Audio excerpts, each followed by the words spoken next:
जय भोलेनाथ। ओम नमः शिवाय। आप सभी भक्तगणों को नाग पंचमी की हार्दिक शुभकामनाएं। प्रिय भक्तगणों, आज सावन माह शुक्ल पक्ष की पंचमी तिथि है और आज नाग पंचमी का महापर्व है। ब्रह्म पुराण के अनुसार नाग पंचमी के दिन जो भी व्यक्ति नाग देवता की पूजा करके उन्हें दूध से स्नान कराता है, उनके निमित्त व्रत कथा को सुनता या पढ़ता है तो उनके जीवन में कभी भी धन का अभाव नहीं होता, वे धनपति होते हैं तथा सुख समृद्धि मान प्रतिष्ठा की प्राप्ति होती है। काल सर्प दोष सर्पदंश जैसे भय से छुटकारा मिलता है। पंचमी तिथि के स्वामी नाग देवता हैं। इस दिन अष्ट नागों की पूजा प्रधान रूप से की जाती है। इस प्रकार से है: अनंत, बासुकी, पद्म, महापद्म, तक्षक, कुलीर, करटक और शंख। प्रिय भक्तगणों, कथा के अंत में हम पूजा की शुभ मुहूर्त, पूजा विधि तथा विशेष नियम के बारे में बताएंगे, जिससे आप नाग पंचमी की पूजा को सरलता पूर्वक पूर्ण कर सकें। आज मैं सुना रही हूँ नाग पंचमी की 5 प्रमुख कथाएं, क्योंकि ये समस्त नागों की रक्षिका नाग माता हैं, जिनकी कथाओं को अनसुना करने से काल सर्प दोष का व्यक्ति को सामना करना पड़ सकता है। तो कथा को बड़ी श्रद्धा तथा प्रसन्न चित्त मन से पूरा सुनिएगा। कालांतर में जब अर्जुन के पौत्र राजा परीक्षित के पुत्र जन्मेजय को पता चला कि उनके पिता की मृत्यु का कारण सर्पदंश था, उन्हें तक्षक नाग ने डस लिया था और राजा परीक्षित की मृत्यु हो गई थी, तो उन्होंने नागों से बदला लेने की सोची और संसार के समस्त सापों को भस्म करने के लिए एक यज्ञ का आयोजन किया। इस दौरान नागों की रक्षा के लिए यज्ञ को देवी मनसा के पुत्र आस्तिक ने श्रावण मास के शुक्ल पक्ष की पंचमी के दिन रोक दिया और आग के ताप से तक्षक को बचाने के लिए ऋषि ने उन पर कच्चा दूध डाल दिया। इस कारण तक्षक नाग बच गए। नाग तक्षक के बचने से नागों का वंश बच गया। मान्यता है कि तभी से नाग पंचमी मनाई जाने लगी और इस दिन नाग देवता को दूध चढ़ाने की परंपरा शुरू हुई। वहीं एक अन्य कथा के अनुसार समुद्र मंथन के समय वासुकी नाग को रस्सी बनाया गया था। जहां देवताओं ने वासुकी नाग की पूंछ पकड़ी थी, वहीं दानवों ने उनका मुंह पकड़ा था। मंथन में पहले विष निकला, जिसे भगवान शिव ने कंठ में धारण किया और समस्त लोगों की रक्षा की। इसके बाद निकले अमृत को देवताओं को दे दिया गया। यह घटना सावन शुक्ल पंचमी तिथि को हुई थी। इसीलिए भी नागों के योगदान को याद रखने के लिए नाग पंचमी पर्व के रूप में मनाया जाने लगा। श्रावण शुक्ल पक्ष पंचमी को ही भगवान श्री कृष्ण ने वृंदावन के लोगों की जान कालिका नाग से बचाई थी। भगवान ने सांप के फन पर नृत्य भी किया था, जिसके बाद वो नथैया कहलाए थे। तब से ही नागों की पूजा की परंपरा चली आ रही है। वहीं एक कथा के अनुसार एक राजा के 7 बेटे थे। सभी के विवाह हो चुके थे, लेकिन सबसे छोटे बेटे को कोई संतान नहीं थी। इससे छोटी बहू को उसकी जेठानियां ताने मारती थी। इससे वह अक्सर रोने लगती। पति समझाता तो भी बहू का दुख कम नहीं होता। इसी तरह समय बीत रहा था। एक बार नाग पंचमी से पहले उसे स्वप्न आया। सपने में उसे 5 नाग दिखाई दिए। से एक ने उससे कहा, अरे पुत्री, कल नाग पंचमी है। कल अगर तू हमारा पूजन करे तो तुम्हें पुत्र रत्न की प्राप्ति हो सकती है। यह सुनकर वह जग गई और पति को सारी बात बताई। इस पर पति ने कहा कि इसमें कौन सी बड़ी बात है। 5 नाग दिखाई दिए हैं तो 5 की आकृति बनाकर पूजन कर देना। नाग लोग ठंडा भोजन करते हैं, इसलिए कच्चे दूध से उन्हें स्नान कराना। छोटी बहू ने वैसा ही किया और 9 महीने बाद उसे पुत्र की प्राप्ति हुई। वहीं अन्य कथा यह भी कहती है कि एक किसान के परिवार में 2 बेटे और 1 बेटी थी। एक दिन खेत जोतते समय हल से नाग के 3 बच्चे मर गए। पहले तो नागिन खूब रोई, बाद में बदला लेने का संकल्प किया और रात में किसान उसकी पत्नी और दोनों बेटों को डस लिया। अगले दिन वह किसान की बेटी को डसने चली तो उसने उसके सामने दूध रख दिया और हाथ जोड़कर क्षमा मांगने लगी। इससे प्रसन्न होकर नागिन ने किसान के परिवार के सभी सदस्यों को जीवित कर दिया। तो प्रिय भक्तगणों, अब आइए सुनते हैं नाग पंचमी की प्रमुख पौराणिक व्रत कथा। प्राचीन काल में एक सेठ जी के 7 पुत्र थे। 7 के विवाह हो चुके थे। सबसे छोटे पुत्र की पत्नी श्रेष्ठ चरित्र की, विदुषी और सुशील थी, परंतु उसके भाई नहीं था। एक दिन बड़ी बहू ने घर लीपने को पीली मिट्टी लाने के लिए सभी बहुओं को साथ चलने को कहा, तो सभी डलिया और खुरपी लेकर मिट्टी खोदने लगी। तभी वहां एक सर्प निकला, जिसे बड़ी बहू खुरपी से मारने लगी। यह देखकर छोटी बहू ने उसे रोकते हुए कहा, हे दीदी, मत मारो इसे, यह बेचारा निरपराध है। यह सुनकर बड़ी बहू ने उसे नहीं मारा। तब सर्प एक ओर जा बैठा। तब छोटी बहू ने उससे कहा, हम अभी लौटकर आती हैं, तुम यहाँ से जाना मत। यह कहकर वह सबके साथ मिट्टी लेकर घर चली गई और वहां काम काज में फंसकर सर्प से वादा जो किया था उसे भूल गई। अब दूसरे दिन वह बात याद आई तो सबको साथ लेकर वहां पहुंची। सर्प को उस स्थान पर बैठा देखकर बोली, सर्प भैया नमस्कार। सर्प ने कहा, तू भैया कह चुकी है, इसीलिए तुझे छोड़ देता हूँ, नहीं तो झूठी बात कहने के कारण तुझे अभी डस लेता। वह बोली, भैया मुझसे भूल हो गई, उसकी क्षमा मांगती हूँ। तब सर्प बोला, अच्छा, तू आज से मेरी बहन हुई और मैं तेरा भाई हुआ, तुझे जो मांगना हो मांग ले। वह बोली, भैया मेरा कोई नहीं है, अच्छा हुआ जो तू मेरा भाई बन गया। अब कुछ दिन व्यतीत होने पर जब सावन का महीना आया, जब सभी कन्याएं अपने मायके जाती हैं, उस समय वह सर्प भी मनुष्य का रूप रखकर उसके घर आया और बोला कि मेरी बहन को सावन के महीने में झूला झूलने के लिए उसके मायके भेज दो। सबने कहा कि इसके तो कोई भाई नहीं था। तो वह बोला, मैं दूर के रिश्ते में इसका भाई हूँ, बचपन में ही बाहर चला गया था। उसके विश्वास दिलाने पर घर के लोगों ने छोटी बहू को उसके साथ भेज दिया। उसने मार्ग में बताया कि हे बहना, मैं वही सर्प हूँ, इसलिए तू डरना नहीं और जहाँ चलने में कठिनाई हो वहाँ मेरी पूंछ पकड़ लेना। उसने कहे अनुसार ही किया और इस प्रकार वह उसके घर पहुँच गई। वहाँ के धन ऐश्वर्य को देखकर वह चकित हो गई। वह सर्प अपने घर उसे ले जाने के बाद अपने माता पिता से परिचय कराता है और कहता है, हे माता, हम लोगों की कोई बहन नहीं थी, तो यह मेरी धर्म बहन है और आप दोनों की यह पुत्री हुई, सो इसे माता पिता की तरह प्रेम करना। एक दिन, प्रिय भक्तगणों, अब देखिए, एक दिन सर्प की माता ने उससे कहा कि मैं एक काम से बाहर जा रही हूँ, पुत्री तू अपने भाई को ठंडा दूध पिला देना। उसे यह बात ध्यान नहीं रहा और उसने गर्म दूध पिला दिया, जिससे उसका मुंह बहुत बुरी तरह से जल गया। यह देखकर सर्प की माता बहुत क्रोधित हुई, परंतु सर्प के समझाने पर चुप हो गई। तब सर्प ने कहा कि बहन को अब उसके घर भेज देना चाहिए। तब सर्प और उसके पिता ने उसे बहुत सा धन, सोना, चांदी, जवाहरात, वस्त्र, आभूषण आदि देकर उसके घर पहुंचा दिया। इतना ढेर सारा धन देखकर बड़ी बहू ने ईर्ष्या से कहा, भाई तो बड़ा धनवान है, तुझे तो उससे और भी धन लाना चाहिए। अब सर्प ने यह वचन सुना तो सब वस्तुएं सोने की लाकर दे दी।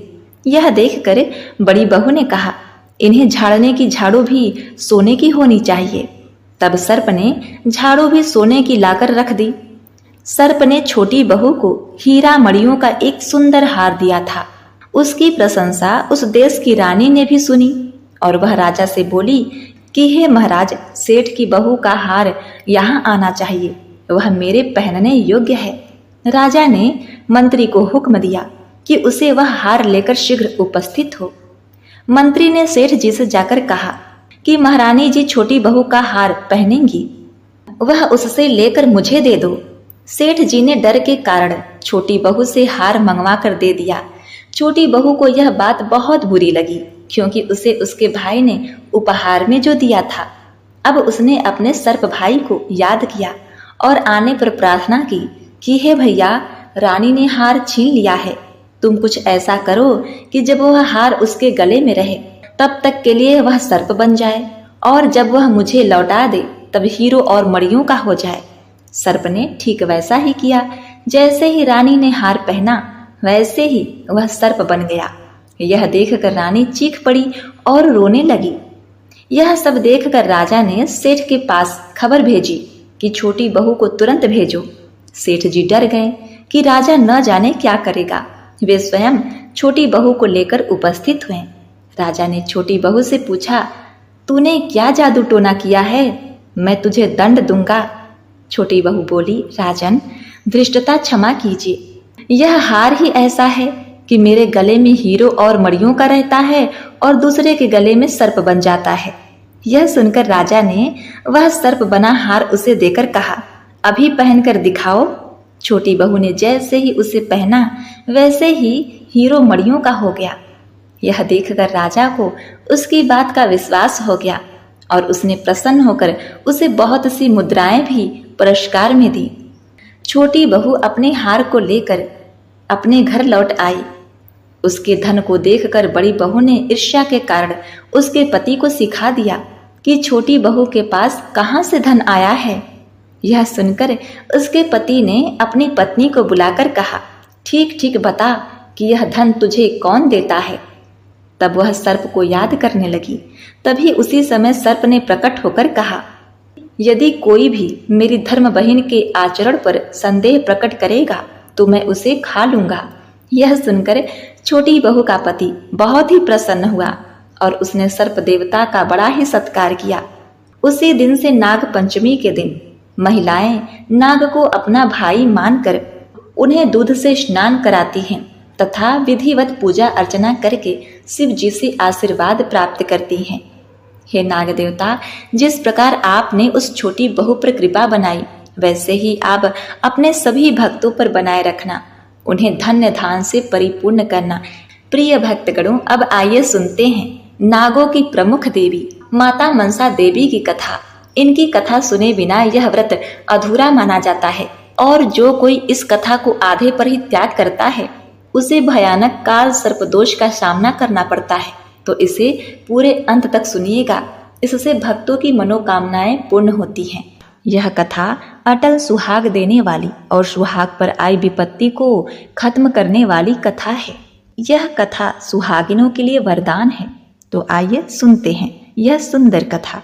देवी मनसा शिव की पुत्री थीं, इसलिए वे पृथ्वी लोक पर आकर निवास स्थान बनाकर रहने लगी। शिव की पुत्री को अन्य देवी देवता की तरह मनुष्यों द्वारा पूजा जाना पसंद था और उन्हें देवी पद प्राप्त नहीं था। वे भी चाहती थी कि उनकी पूजा जिस प्रकार कार्तिकेय और गणेश की होती है वैसी ही उनकी भी पूजा हो। इसके लिए उन्होंने भगवान शिव से कहा तो शिव जी ने कहा, हे मनसा, पृथ्वी लोक पर मेरा एक अनन्य भक्त है जो चंपापुरी में निवास करता है। यदि उसने तुम्हारी पूजा की तो तुम्हारी पूजा सभी जन करने लगेंगे और तुम देवी पद को प्राप्त होगी। यह सुनकर देवी मनसा चंद्रधर के पास आती हैं और उसे बहुत ही समझाती हैं, बहुत मनाती हैं कि वे उनकी पूजा करें, लेकिन चंद्रधर ने हर बार उन्हें अस्वीकार कर दिया। चंद्रधर ने कहा कि उसका जीवन सिर्फ भोलेनाथ के लिए है, वे सिर्फ भोलेनाथ को ही मानता है, उनकी ही पूजा करता है, वे अन्य किसी की पूजा नहीं कर सकता। अब क्या था, मनसा देवी ने चंद्रधर से बलपूर्वक अपनी पूजा करानी चाहिए, पर वह तैयार नहीं हुआ। उसने कहा कि शिव के अलावा इस दुनिया में उसका अन्य कोई भगवान नहीं है। इससे क्रोधित होकर मनसा देवी ने एक एक करके उसके 7 पुत्रों को मार डाला। उसके बाद चंद्रधर की पत्नी की प्रार्थना पर मनसा के वरदान से एक पुत्र का जन्म हुआ और उस पुत्र का नाम था लखनदर। और चंद्रधर ने अपने पुत्र का विवाह अपने मित्र की पुत्री बिहुला के साथ करा दिया, जो बहुत ही गुणवान, संस्कारी और सुशील सभ्य स्त्री थी। वह पति परायण थी, लेकिन यहाँ पर भी चंद्रधर ने माता मनसा देवी की पूजा करना स्वीकार नहीं किया। यहाँ पर भी मनसा देवी को अपमानित होना पड़ा। भरपूर प्रयास के बाद भी जब चंद्रधर पूजा करने को तैयार नहीं हुआ तो मनसा देवी ने अपने ही वरदान से जन्मे चंद्रधर के पुत्र लखेंदर को सुहाग रात के दिन ही डस लिया। वहीं लखेंदर की पत्नी बिहुला महान सती थी। देवताओं की सलाह पर वह केले के पत्ते से एक नौका बनाकर नदी को पार करते हुए एक तट के किनारे पहुंची, जहां उसे एक महिला दिखाई दी जिसके मुख से तेज टपक रहा था। वह महिला साक्षात माता मनसा देवी थी। वह तो पग पग पर बेहुला का साथ दे रही थी। वे तो बस चंद्रधर से ही क्रोधित थी। बेहुला तो उनकी भक्त थी, इसीलिए उन्होंने बेहुला को रास्ता दिखाया और कहा कि यदि वह स्वर्गलोक में पहुंच जाए जहां देवताओं का सभा हो रहा है तो उसके पति जीवित हो सकते हैं। उसके लिए उसे यह नदी पार करके वैतरणी नदी पार करते हुए यमलोक को होते हुए स्वर्ग जाना पड़ेगा। अब इसके लिए बेहुला तैयार हो जाती है। बेहुला अपने पति को उस नौका पर लेकर नदी को पार करते हुए आगे बढ़ती है। कई दिन बीत जाते हैं। उसके पति का शरीर अब सड़ने गलने लगता है। उसके पति के शरीर से कीड़े निकलने लगते हैं। फिर भी बेहुला ने तनिक भी धैर्य नहीं खोया और ऐसा करते करते वह ऐसे स्थान पर पहुंचती है जहां उसे आभास होता है कि वह बैतरणी नदी के पास आ गई है। वहां पर बेहुला ने गाय माता का स्मरण किया कि हे गाय माता, यदि मैंने तुम्हारी सेवा पूर्ण भक्ति भाव से की है तो तुम मेरे पति के साथ मुझे वैतरणी नदी पार करा दो। अब वहां पर गाय माता प्रकट हो जाती हैं और गाय माता का पूंछ पकड़कर बेहुला अपने पति के साथ बैतरणी नदी पार कर जाती है। बैतरणी नदी पार करने के बाद वह यमलोक में पहुंचती है, जहां पर यमराज थे और वे देवताओं के सभा में जाने के लिए तैयार हो रहे थे। वहां पर बेहुला ने उससे आग्रह किया कि हे यमदेव, आप मेरे पति के साथ मुझे स्वर्गलोक में ले चलिए। वहां पर मुझे एक साथ सभी देवताओं का वंदना करना है। मुझे अपने पति को फिर से जीवित करना है। यह सुनकर यमराज ने उससे 3 प्रश्न किए जो कि अत्यंत ही कठिन थे। बेहुला ने अपने समझदारी से तीनों प्रश्नों के उत्तर सही सही दे दिए। इससे यमराज अत्यंत ही प्रसन्न हुए। उन्होंने बेहुला को साथ लेकर स्वर्गलोक को चले गए, जहां पर सभी देवता उपस्थित थे। ब्रह्मा, विष्णु, महेश, लक्ष्मी, सरस्वती, पार्वती, सभी देवी देवता सभी वहां मौजूद थे। वहां पर बेहुला ने सभी देवताओं को साक्षात प्रणाम किया। अब बेहुला ने देवताओं को प्रसन्न करने के लिए उनकी स्तुति की। उसके भक्ति, श्रद्धा तथा स्तुति से प्रसन्न होकर सभी देवताओं ने बेहुला को सौभाग्यवती होने का वरदान दिया। और यहाँ पर मनसा माता प्रकट होती हैं। उन्होंने बेहुला के पति लखेंद्र को पुनः जीवित कर दिया। अब बेहुला अपने पति के साथ पुनः पृथ्वी लोक पर आ जाती है। बेहुला को सही सलामत अपने पति के साथ देखकर चंद्रधर बड़ा ही प्रसन्न होता है। उसका एक ही पुत्र जो कि अब जीवित हो चुका था। अब चंद्रधर ने माता मनसा देवी से हाथ जोड़ते हुए कहा, हे देवी, मेरा दाहिना हाथ सदैव शिव जी को जल अर्पण करने के लिए है। मैं दाहिने हाथ से शिव का पूजा करता हूँ, किंतु मैं आपकी पूजा अपने बाएं हाथ से करूँगा। इसलिए आज से सभी भक्त आपकी पूजा बाएं हाथ से ही करेंगे। हे देवी, आपकी महिमा अपरंपार है। मैं आज से आपको देवी के रूप में पूजता हूँ। ऐसा कहने के बाद चंद्रधर ने विधि पूर्वक अपने बाईं हाथ से माता मनसा देवी की पूजा अर्चना की। अब यह सब देखकर मनसा देवी ने चंद्रधर के 7 पुत्रों को भी जीवित कर दिया। अब चंद्रधर का जीवन सुखपूर्वक व्यतीत होने लगा। उसके घर में सुख, शांति, समृद्धि आ गई और बेहुला अखंड सौभाग्यवती हो गई। तो प्रिय भक्तगणों, साथ ही भगवान शिव ने माता मनसा देवी को वरदान दिया कि वह जगत में देवी के रूप में पूजी जाएंगी और उनकी पूजा करने वालों की सभी मनोकामनाएं पूरी होंगी। इसी परंपरा को लेकर आज भी झारखंड के तमाम क्षेत्रों में मनसा देवी की पूजा बड़ी ही धूमधाम के साथ की जाती है। जय हो मनसा देवी। अपने सभी पुत्रियों, सभी भक्तगणों के सुहाग को अटल रखना, अखंड रखना, उनके मांग की लालिमा बनाए रखना। जय माता दी। तो प्रिय भक्तगणों, अंत में नाग पंचमी पूजन के लिए घर के दरवाजे के दोनों तरफ नाग की आकृति बनाकर घी, दूध और जल से तर्पण करें। इसके बाद ही दीप, धूप, माला, फूल आदि से विधिवत पूजा करें। इसके बाद गेहूं, दूध, धान के लावा आदि का भोग लगाएं। नाग पंचमी पूजा से कुलों तक सर्प दोष से मुक्ति मिलती है। इस दिन नाग देवता को दूध पिलाएं। नाग पंचमी के दिन हल्दी, रोरी, चंदन से नाग देवता की पूजा करें और आरती उतारें। यदि आपकी कुंडली में काल सर्प दोष है तो नाग पंचमी के दिन तो किसी धातु से बने नाग नागिन के जोड़े को बहते हुए पानी में प्रवाहित करें। इस दिन ब्राह्मण को नाग नागिन के चांदी के जोड़े दान करें।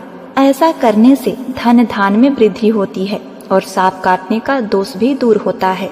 इस दिन व्यक्ति को उपवास रखना चाहिए। नाग देवता की पूजा करते हुए नाग पंचमी के मंत्रों का जाप करना चाहिए।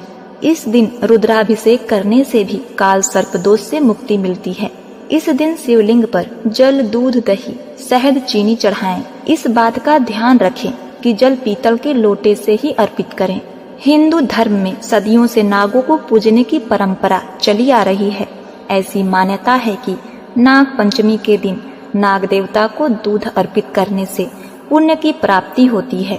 नाग पंचमी के दिन अनंत, वासुकी, पद्म, महापद्म, तक्षक, कुलीर, ककर्ट, शंख, कालिया और पिंगल नामक देव नागों की पूजा की जाती है।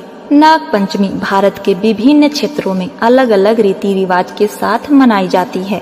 कुछ स्थानों पर लोग बावी के पास दूध या चावल रखते हैं क्योंकि ऐसा माना जाता है कि उसमें सांपों का निवास होता है। दूसरों में वे सांपों की मिट्टी की मूर्तियां बनाते हैं और उसकी पूजा करते हैं। तो यह थी नाग पंचमी की कथा तथा पूजा की कुछ विशेष नियम। जय भोलेनाथ। कर्पूर गौरम करुणावतारम संसार सारम भुजगेन्द्रहारम सदा वसंतम हृदयारविंदे भवम भवानी सहितं नमामि। जय शिव ओंकारा भज शिव ओंकारा ब्रह्मा विष्णु सदा शिव ब्रह्मा विष्णु सदा शिव अर्धांगी धारा। जय शिव ओंकारा एकानन चतुरानन पंचानन राजे प्रभु पंचानन राजे हंसानन गरुड़ासन हंसानन गरुड़ासन वृषवाहन साजे। जय शिव ओंकारा दो भुज चार चतुर्भुज दस भुज अति सोहे प्रभु दस भुज अति सोहे तीनों रूप निखरते तीनों रूप निखरते त्रिभुवन जन मोहे। जय शिव ओंकारा छर माला वन माला गरुड़ माला धारी प्रभु गरुड़ माला धारी त्रिपुरारी कंसारी त्रिपुरारी कंसारी करमाला धारी। जय शिव ओंकारा श्वेतांबर पीतांबर बाघंबर अंगे प्रभु बाघंबर अंगे सनकादि गरुड़ादिक सनकादिक गरुड़ादिक भूतादिक शंगे कर मध्ये कुशमंडलु चक्र त्रिशूल धारी प्रभु चक्र त्रिशूल धारी सुखकारी दुखहारी सुखकारी दुखहारी जगपालनकारी। ओम जय शिव ओंकारा ब्रह्मा विष्णु सदा शिव जानत अविवेका प्रभु जानत अविवेका प्रणवाक्षर में शोभित प्रणवाक्षर में शोभित ये तीनों एका। जय शिव ओंकारा त्रिगुण स्वामी की आरती जो कोई नर गावे, प्रभु जो कोई नर गावे। भजत शिवानंद स्वामी, भजत शिवानंद स्वामी, मन वांछित पावे। जय शिव ओंकारा, जय शिव ओंकारा, भज शिव ओंकारा। ब्रह्मा विष्णु सदा शिव अर्धांगी धारा, जय शिव ओंकारा।